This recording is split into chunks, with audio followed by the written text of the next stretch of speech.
The man came here with a view to, তারপরে শূন্যস্থানে যেটা বসবে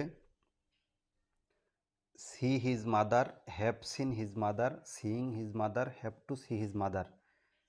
এখানে যেই নিয়মটি প্রযোজ্য হবে সেটি হলো উইথ এ ভিউ টু, এটি যদি একটি সেন্টেন্সে থাকে এটি একটি প্রিপোজিশনাল ফ্রেজ, এরপরে শূন্যস্থানে যদি ভার্ব আসে তাহলে সে ভার্বটি হবে আইএনজি যুক্ত ভার্ব। আমরা যদি দেখি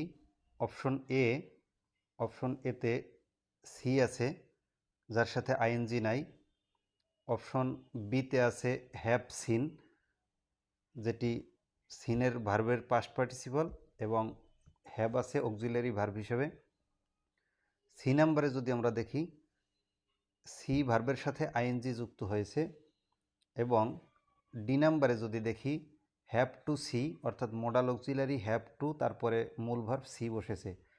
তাহলে নিয়ম অনুযায়ী উইথ এ ভিউ টু যদি থাকে একটি সেন্টেন্সে এবং তারপরে যদি ভার্ব আসে তাহলে সে ভার্বটি হবে আইএনজি যুক্ত, যেটি একমাত্র অপশন সিতে আছে। সুতরাং এটার সঠিক উত্তর হবে the man came here with a view two seeing his mother.